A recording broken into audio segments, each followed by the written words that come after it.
Oke, Assalamualaikum warahmatullahi wabarakatuh. Selamat pagi, salam sejahtera buat kita semua. Hari ini saya akan menginformasikan tentang beasiswa unggulan Kemdikbud di tahun 2021 yang telah dibuka mulai 1 Juli kemarin dan akan ditutup tanggal 15 Agustus 2021. Beasiswa ini dikelola oleh Kemdikbud melalui unit yang bernama Puslapdik. Karena ini merupakan unit baru, jadi mungkin saya akan sampaikan tentang unit baru ini sedikit, yaitu pembiayaan melalui beasiswa Kemdikbud ini dikelola oleh Pusat Layanan Pembiayaan Pendidikan Kementerian Pendidikan, yaitu disingkat dengan nama Puslapdik. Jadi untuk mengakses informasi, persyaratan, dan lain-lain bisa diakses di alamat URL sebagai berikut, yaitu puslapdik.kemdikbud.go.id. Oke, di layar akan tampil seperti ini. Oke, ini web resmi untuk beasiswa unggulan di tahun 2021 yang memang sebelumnya beasiswa unggulan itu bisa diakses di beasiswaunggulan.kemdikbud. Oke, untuk mendaftar tinggal klik daftar, tapi mungkin kita akan baca persyaratannya dulu di sini. Jadi layar utama yang akan tampil seperti ini. Bapak Ibu, khususnya guru, dipersilahkan juga untuk mendaftar beasiswa ini, namun masuk ke dalam kategori masyarakat berprestasi. Jadi kita klik selengkapnya informasi. Oke, informasi tentang beasiswa unggulan ini apa saja, kita klik persyaratan di sini. Jadi beasiswa ini dapat diakses atau dapat di-apply oleh mahasiswa S1 jika memang ongoing, atau mahasiswa baru S1, mahasiswa S2, dan mahasiswa S3. Jadi ini seperti beasiswa ongoing kita sebut juga, atau beasiswa untuk khusus mahasiswa baru. Jadi ada beberapa skema yang diberikan beasiswa unggulan ini. Apa saja itu kita lihat. Jadi ada 2 skema yang akan diberikan, yaitu bagi mahasiswa atau masyarakat berprestasi. Yang pertama, berprestasi tingkat internasional ataupun nasional. Jadi jika punya prestasi di tingkat nasional atau internasional, ini bisa jadi peluang yang sangat bagus. Lalu yang kedua, berkontribusi kepada daya saing bangsa di segala bidang, jadi di semua bidang. Oke, selanjutnya persyaratan umumnya seperti ini. Diutamakan memiliki sertifikat untuk masalah prestasi, baik itu akademik maupun non-akademik. Lalu mendapatkan rekomendasi dari institusi, ini bagi yang bekerja. Lalu tidak sedang menerima beasiswa sejenis. Jadi ini murni jika pelajar baik S1, S2, S3 yang memang punya pembiayaan pribadi atau biaya pribadi, tidak ada support dari pihak lain. Lalu diterima di kampus yang minimal akreditasinya B, kalau A lebih baik. Oke, beasiswa program sarjana di sini diperuntukkan untuk anak usia 22 tahun sampai dengan 23 tahun, dan ini bagi mahasiswa baru. Mahasiswa baru berarti belum mulai perkuliahan. Oke, dan paling tinggi 23 tahun untuk yang sedang berkuliah. Jadi 22 tahun ini usia untuk mahasiswa baru, sedangkan 23 tahun untuk yang ongoing atau sudah mulai kuliah. Lalu mengisi nilai ujian, ini merupakan syarat untuk mahasiswa baru. Bagi mahasiswa jenjang S1 yang sudah mulai perkuliahan, nilai IPK-nya 3,25. Jadi ini asumsinya jika sudah mulai studi semester 1 atau semester 2. Dan selanjutnya, lalu karya esai. Jadi kita juga diminta membuat esai. Judul esainya Aku Generasi Unggul, dan berkasnya minimal 1.500 kata, jadi bisa lebih. Oke, ini untuk beasiswa sarjana atau S1. Oke, kita lanjut ke beasiswa jenjang selanjutnya, yaitu jenjang magister atau S2. Ini sama, ada untuk jenis mahasiswa baru dan ada juga untuk yang sudah mulai atau ongoing. Untuk mahasiswa yang baru masuk itu 32 tahun. Lalu untuk yang sudah mulai perkuliahan atau ongoing itu 33 tahun. Jadi diharapkan tidak lebih dari usia 33 tahun. Lalu memiliki surat keterangan lulus unconditional bagi mahasiswa yang baru diterima. Jadi yang baru belum masuk kuliah wajib sudah memiliki LOA unconditional, artinya sudah diterima secara full, bukan dalam proses lagi.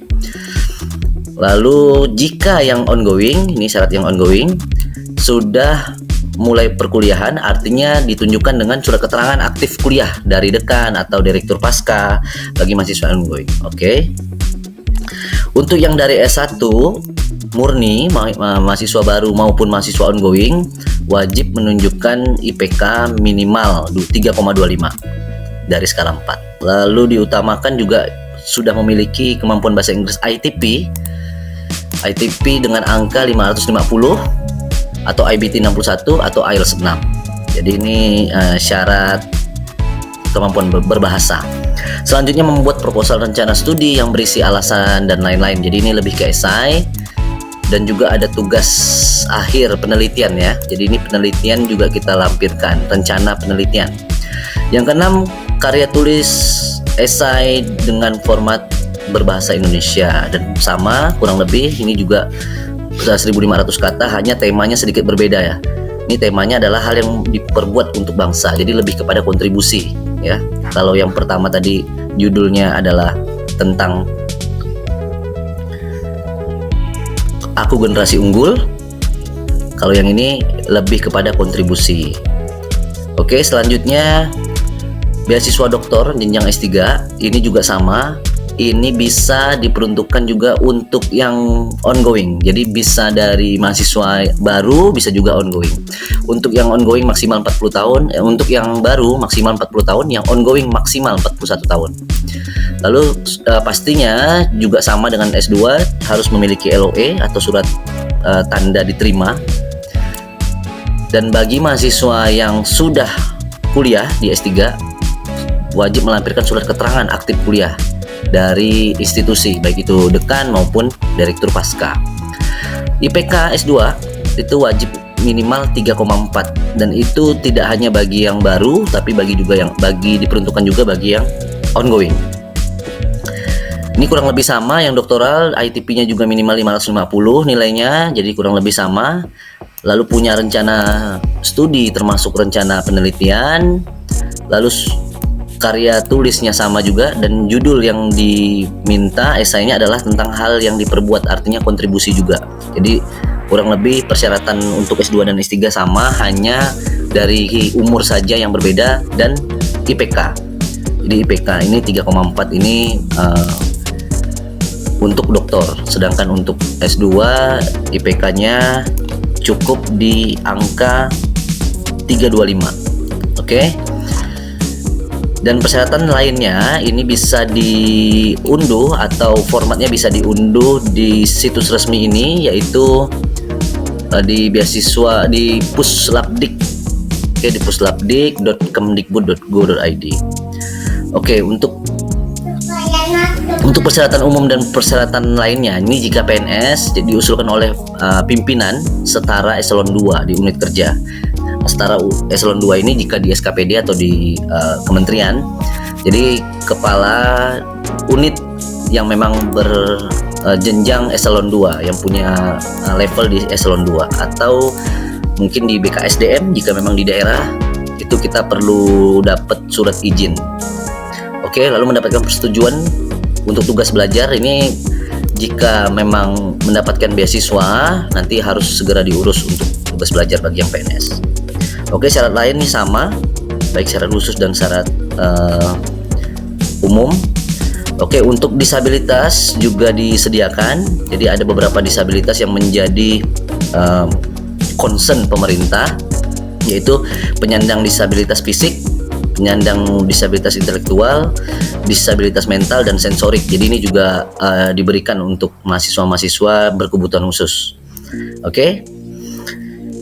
Yang lainnya masih sama, dan di bagian bawah, paling bawah, jika kita akses di website ini akan disediakan beberapa link-link yang bisa di-download secara otomatis, yaitu format-format rekomendasi, format surat pernyataan dan lain-lain yang memang sudah disediakan. Jadi kita ikuti format yang telah disediakan oleh Kemdikbud untuk dapat diisi setelah itu.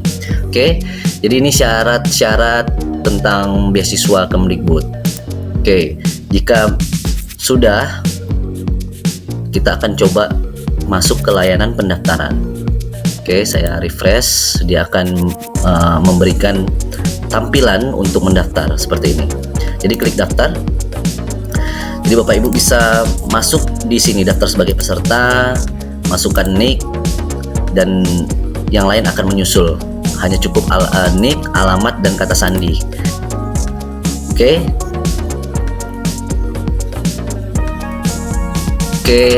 Untuk informasi ini semoga dapat berguna bagi mahasiswa-mahasiswa atau para guru yang sudah mulai studi yang mungkin tidak dibiayai, baik itu dari pemerintah daerah maupun pemerintah pusat, itu dapat mengakses beasiswa Puslab ini, beasiswa unggulan Puslabdik Kemdikbud.